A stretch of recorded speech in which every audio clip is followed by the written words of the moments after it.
इस वक्त की बड़ी खबर जम्मू कश्मीर से, जहां किश्तवाड़ में सुरक्षा बलों और आतंकवादियों के बीच मुठभेड़ जारी है। जो जानकारी मिल रही है उसके मुताबिक सुरक्षा बलों ने करीब 4 आतंकवादियों को घेर रखा है। कल आतंकवादियों से मुठभेड़ में सेना के जेसीओ राकेश कुमार शहीद हो गए। आपको बता दें, किश्तवाड़ में 2 ग्राम रक्षा गार्ड, विलेज डिफेंस गार्ड्स की हत्या के बाद से सुरक्षा बलों ने इलाके में सर्च ऑपरेशन चलाया था। कुंथवाड़ केशवान के जंगलों में गुरुवार शाम से आतंकवादियों के खिलाफ ऑपरेशन जारी है। इस वक्त की बड़ी खबर आपको बता रहे हैं, करीब 4 आतंकवादियों को सुरक्षा बलों ने घेर रखा है। आतंकवादियों से मुठभेड़ में जेसीओ शहीद हो गए। अभी जो जानकारी मिल रही है, कुंथवाड़ा और केशवान यहां के जंगलों का इलाका, जहां गुरुवार शाम से आतंकवादियों के खिलाफ यह ऑपरेशन चल रहा है। किश्तवाड़ में 2 विलेज डिफेंस गार्ड्स की हत्या के बाद सुरक्षा बलों ने इस इलाके में सर्च ऑपरेशन चलाया हुआ है।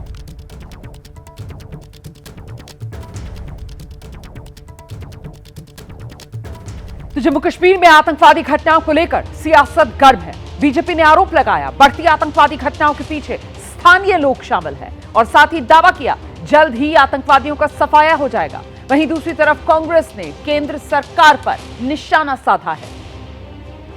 ऑपरेशन भी चल रहा है, देखो पूरी जानकारी क्या आती है, उनको मार गिराया जाएगा, लेकिन हालांकि हेलीकॉप्टर और दूसरे तरीके से भी इनको सर्च किया जा रहा है। जल्द ही इसके रिजल्ट मिलेंगे, ऐसा सोचना चाहिए, क्योंकि जिस प्रकार से मिलिटेंसी दोबारा सर उठा रही है, इस पर सोचने की जरूरत है कि स्थानीय लोग कहीं ना कहीं इन्वॉल्व हैं। अदरवाइज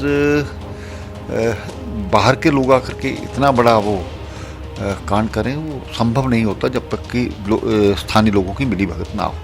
शर्म की बात है कि हमारे देश के बड़े बड़े नेता सरकार में, और सरकार दावे करती है कि हमने हालात को काबू कर लिया, सामान्य कर लिया और आतंकवाद का खात्मा कर लिया। यूटी बनाने के बाद 2-2.5 साल से जितनी घटनाएं जम्मू सूबे में हुई हैं, जम्मू जिले के अंदर हुई हैं, इतने पिछले 20 साल का रिकॉर्ड हो गया है। केंद्र सरकार के पास लॉ एंड ऑर्डर है पूरा, और सारी सिक्योरिटी ड्यूटी के अंदर उनके पास है, होम मिनिस्ट्री के अंदर। वो जवाब दें कि क्यों विफल हो रहे, क्यों आतंकवाद बढ़ रहा है, और सिर्फ ये बयान दे देना कि हमने यूटी बना लिया और ये हुआ, ये बहुत बड़ी विफलता है केंद्र सरकार की।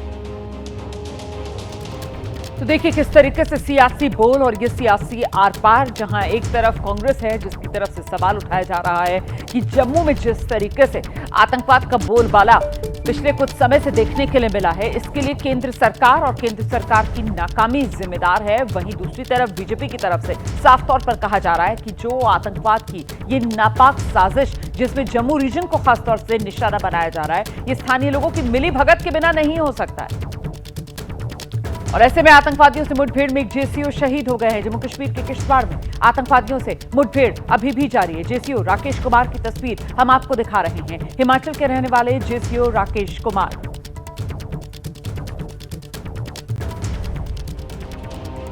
और इस बीच जम्मू कश्मीर में आतंकवादी हमले, चुनाव नतीजे आप जानते हैं जम्मू कश्मीर में 8 अक्टूबर को आए थे, और इसके बाद से जो आतंकवादी घटनाएं हुई हैं, देखिए किस तरीके से नतीजे आए हुए। अब तक 33 दिन का वक्त हुआ है और इन 33 दिन में 17 घटनाएं हो चुकी हैं, जिनमें 16 स्थानीय नागरिकों की मौत हुई है, 3 शहीद हुए हैं हमारे जवान, और 15 आतंकवादियों को ढेर करने में सुरक्षा बलों को कामयाबी मिली है। तो 16 नागरिक, जिसमें न सिर्फ जम्मू कश्मीर बल्कि देश के अन्य राज्यों के रहने वाले लोग भी यहां आतंकवाद की चपेट में आए और अपनी जान गंवा दी। ऐसे लोगों की संख्या 16 है भारतीय नागरिकों की। वहीं जो सेना के जवान शहीद हुए हैं, 3 जवानों की शहादत का संख्या है, और 15 आतंकवादियों को ढेर करने में सुरक्षा बलों को कामयाबी मिली है। लेकिन 33 दिन और 17 घटनाएं अपने आप में आंकड़ा बड़ा है, आंकड़ा डराने वाला है, आंकड़ा भयावह नजर आता है, और इसी वजह से ये चौकसी जो सेना की तरफ से बढ़ती जा रही है। सीधे आपको लेकर चलेंगे, हमारे साथ हमारे सहयोगी अजय बास्टू इस वक्त मौजूद हैं। जानते हैं जैसे अभी का अपडेट क्या मिल रहा है।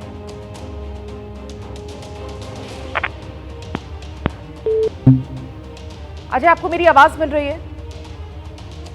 कुछ दिक्कत आ गई है, अजय से हमारा संपर्क नहीं हो पा रहा है, लेकिन एक बार फिर से जरा ये खबर आपको बता देते हैं कि इस तरीके से आतंकवादियों से मुठभेड़ में जेसीओ राकेश कुमार शहीद हो गए हैं। अभी भी इस पूरे इलाके में सर्च ऑपरेशन जारी है। रह रहकर मुठभेड़ और इनकाउंटर 4 आतंकवादी बताए जा रहे हैं, जिन्हें घेरने में सेना को कामयाबी मिली है।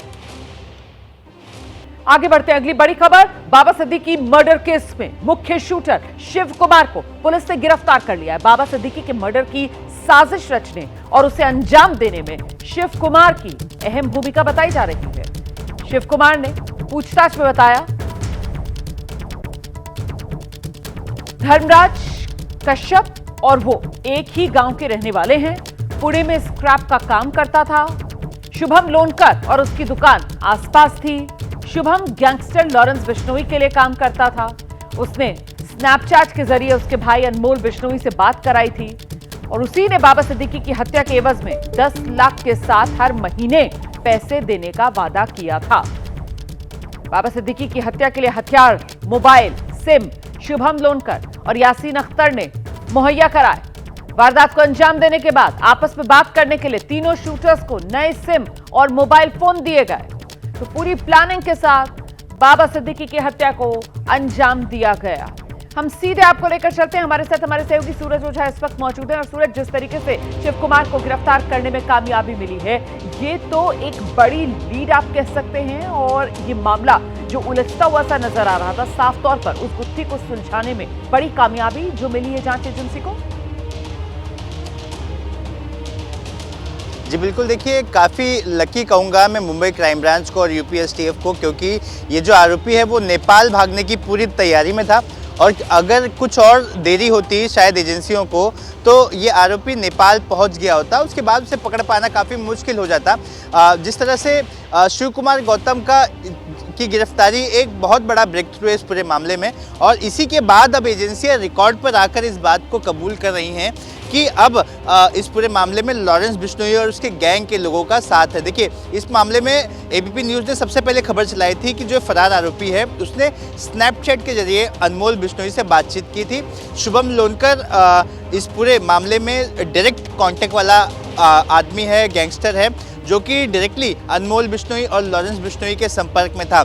लेकिन अब तक मुंबई पुलिस ने इस पूरे मामले में MCOCA यानी कि मकोका जो स्ट्रिंजेंट सेक्शन है इस पूरे मामले में वो लगाया नहीं था। अब एजेंसियां खुलकर ये बात बता रही हैं कि अब इसमें अनमोल बिश्नोई का हाथ नजर आ रहा है। देखिए, इसमें सबसे बड़ी खबर ये भी आई है कि हाल ही की पूछताछ में क्राइम ब्रांच इस थियरी को लेकर अब सेटिस्फाई नजर आ रही है कि बाबा सिद्दीकी की हत्या सलमान खान से उनकी नज़दीकियों के चलते किया गया हो सकता है। फिलहाल इस एंगल में पुलिस जांच कर रही है। इसके अलावा और भी एक जो एजेंसियों के होश उड़ाने वाली बात सामने आई है कि आरोपी ने जिस जगह पर जाके छत्तीसगढ़ में AK-47 चलाने की प्रैक्टिस की थी वो नक्सल अफेक्टेड एरिया था। तो आखिर अनमोल बिश्नोई या फिर लॉरेंस गैंग का कहीं नक्सलियों से कनेक्शन तो नहीं, इस मामले की भी जांच की जा रही है। जी, और ये कुछ पता चल पा रहा है कि आखिरकार किस तरीके से दबोचने में कामयाबी मिली है इस आरोपी शिव कुमार को? देखिए, शिव कुमार को पकड़ना आसान नहीं था एजेंसियों के लिए। पुलिस लगातार इसके और इसके साथियों पर या परिवार के जो लोग हैं उन पर नज़र गड़ाए हुए थी। 40 से ज़्यादा लोगों को पुलिस ने आइडेंटिफाई किया था और पुलिस को ऐसा लगता था कि ये 40 लोग ऐसे हैं जिनसे कभी ना कभी ये आरोपी संपर्क करेगा। आरोपी ने खुद बताया कि जब वो भागा था तो वो लोगों के फ़ोन लेकर फ़ोन पे बात करता था। ये सामने वाले को बताता था कि उसका फ़ोन कहीं चोरी हो गया। वो उसने रेल में यात्रियों का फ़ोन लिया, मदद मांगने के नाम पर फ़ोन लिया और इस तरह से वो अपने करीबियों से संपर्क करता था। पुलिस ने 40 से ज़्यादा लोगों को आइडेंटिफाई किया था जिससे वो संपर्क कर सकता था। उन सभी लोगों को पुलिस ट्रैक कर रही थी, उनका पीछा कर रही थी, उनके मूवमेंट की बारीकी से नज़र रखे हुए थी। और ऐसे ही 40 में से एक शख्स पर नज़र रखना पुलिस को फ़ायदेमंद साबित हुआ। और उसके बाद 20 से ज़्यादा दिन, मतलब जब से हत्या हुई है उसके बाद से कल जाकर एजेंसियों को एक बड़ा ब्रेक थ्रू मिला और फिर यूपी के बहराइच से शिव कुमार गौतम को गिरफ्तार कर लिया गया। बहुत शुक्रिया आपका सूरज ओझा।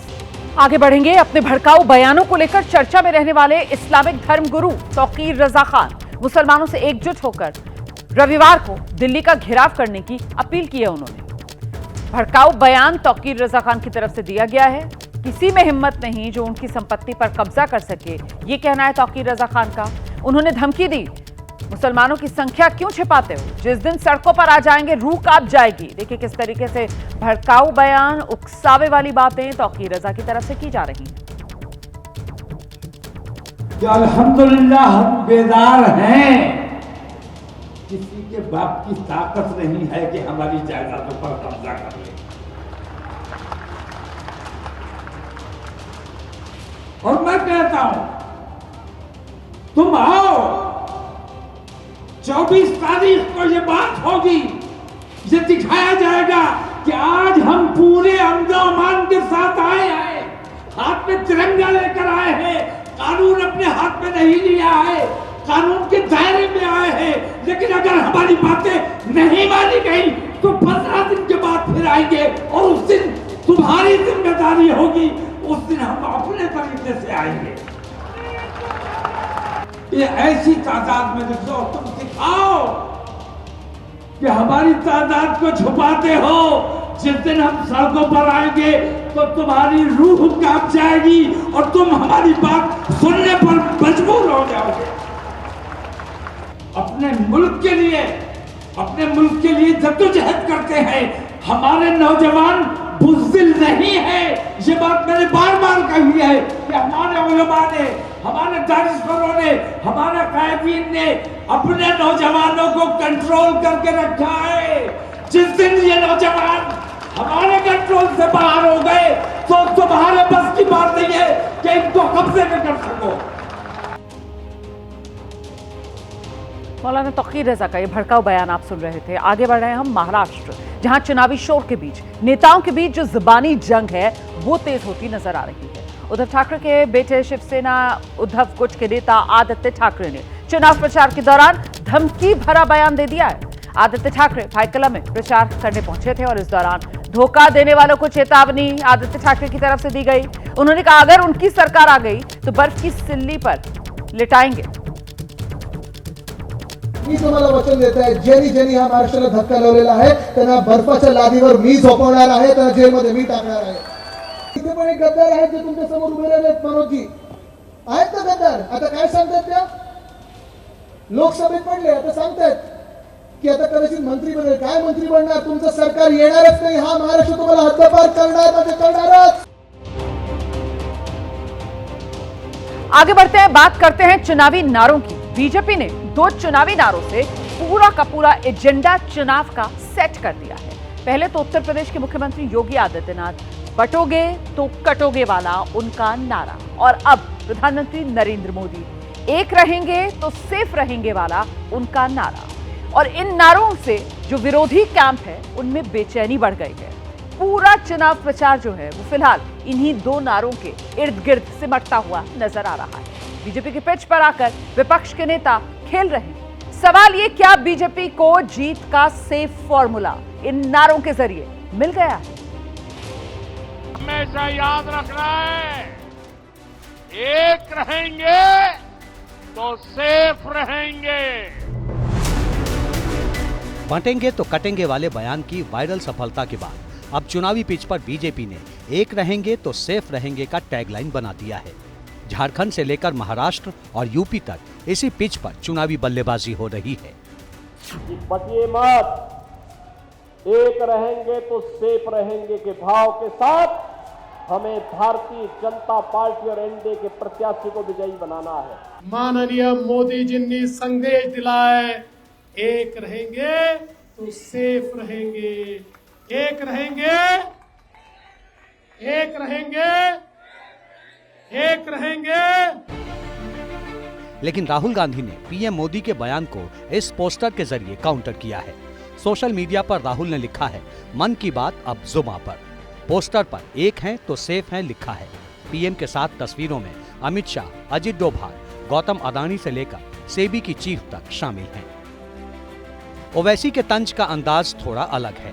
कह रहे हैं कि पीएम एक की बात कर रहे हैं, हम तो अनेक की बात कर रहे हैं। मोदी एक करना चाहते हैं, आरएसएस एक करना चाहती है, और मैं मोदी को जवाब दे रहा हूं, इंसाफ है तो इंडिया सेफ है, संविधान है तो सम्मान है, अंबेडकर जिंदा है तो गोडसे मुर्दा है।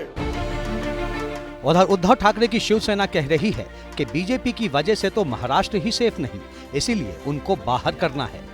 इस प्रकार की बयानबाजी करने की नौबत प्रधानमंत्री पर क्यों आ रही है? बटेंगे तो कटेंगे नहीं चला, बटेंगे तो कटेंगे लोगों ने फेंक दिया हमारे यहाँ। अब एक है तो सेफ है, किसको आप एक कर रहे हो, किसको सेफ कर रहे हो? हम सेफ है महाराष्ट्र, और हमको ज्यादा सेफ होना है, इसलिए हमको बीजेपी को यहाँ से निकालना है। इस चुनाव में दो नारों ने पूरे चुनाव का एजेंडा सेट किया है। पहला नारा सीएम योगी का दिया हुआ है, जिसमें उन्होंने बंटोगे तो कटोगे की बात कही थी। दूसरा नारा मोदी का है, जिसमें एक हैं तो सेफ हैं की बात कह रहे हैं। और इन दोनों नारों ने विपक्ष को बीजेपी की पिच पर खेलने को मजबूर कर रखा है। पहले तो आप मनुस्मृति स्वीकार करके पहले ही समाज को बांट दिया है, पहले ही बांट दिया, अब फिर और बांटना चाहते हो। कौन कहता है काटना? किसकी बात कर रहे, किसको काटेंगे आप? 140 करोड़ जनता को काटेंगे। फिलहाल तो चुनावी पिच पर दोनों तरफ से बयानों के बाउंसर फेंके जा रहे हैं। फिलहाल तो इन नारों ने चुनाव को ध्रुवीकरण के धरातल पर लाकर खड़ा कर दिया है। आरएसएस प्रमुख मोहन भागवत ने बड़ा बयान दिया है। मोहन भागवत कह रहे हैं तीसरे विश्व युद्ध की संभावना बनी हुई है। जी, थर्ड वर्ल्ड वॉर की संभावना बनी हुई है, ये आरएसएस प्रमुख मोहन भागवत की तरफ से कहा गया है। भारत विश्व गुरु हो, सब ऐसा चाहते हैं। आगे भागवत जी कहते हैं कुछ लोग स्वार्थ के चलते अड़ंगा डाल रहे हैं। विश्व दो विचारधारा में बंट गया है, एक आस्तिक विचारधारा है, एक नास्तिक विचारधारा है। और ऐसे में मोहन भागवत जी कह रहे हैं विश्व आत्मिक शांति के लिए भारत की तरफ देख रहा है। तो राष्ट्रीय स्वयंसेवक संघ के प्रमुख मोहन भागवत और उनकी तरफ से यह बयान दिया गया है कि जो तीसरा विश्व युद्ध है उसकी आशंका बनी हुई है। ऐसे में भारत विश्व गुरु हो, ये सब चाहते हैं, लेकिन कुछ लोग अपने स्वार्थ के चलते इसमें अड़ंगा डाल रहे हैं। इस समय विश्व के सामने जो चुनौती मोहन भागवत की तरफ से कहा जा रहा है कि दो विचारधारा में जो दुनिया बंट गई है, यही सबसे बड़ी चुनौती। हम सीधे आपको लेकर चलेंगे, हमारे साथ हमारे सहयोगी अंबुज पांडे इस वक्त मौजूद हैं। अंबुज, बताइए जरा किस तरीके से दुनिया में जो हालात, विश्व में जो स्थिति बनी हुई है, उसको लेकर मोहन भागवत जी की तरफ से अपना आंकलन और भारत उसमें जो भूमिका निभा सकता है, इसको लेकर जो एक नजरिया भागवत जी ने रखा है। अंबुज जी रुमाना, जिस तरीके से आरएसएस प्रमुख मोहन भागवत का एक बड़ा बयान सामने आया है, उन्होंने कहा कि जिस तरीके से अशांति पूरे दुनिया भर में फैली हुई है, तीसरे विश्व युद्ध की संभावना से इनकार नहीं किया जा सकता। ऐसे में भारत की भूमिका को उन्होंने एक तरह से बड़ा दिखाया है। उन्होंने कहा कि आत्मिक शांति जो है वो बहुत आवश्यक है और भारत ही विश्व गुरु बनकर के इस ओर दुनिया को लीड कर सकता है। तो कहीं ना कहीं एक मैसेज उनका ये साफ है कि भारत को ही दुनिया को लीड करना होगा और पूरी दुनिया भारत की तरफ बहुत आशा भरी नजरों से देख रही है। और बहुत महत्वपूर्ण बयान ये आरएसएस प्रमुख मोहन भागवत का। इस बटी हुई दुनिया को एक करने का अगर कोई रास्ता, कोई राह दिखा सकता है तो वो सिर्फ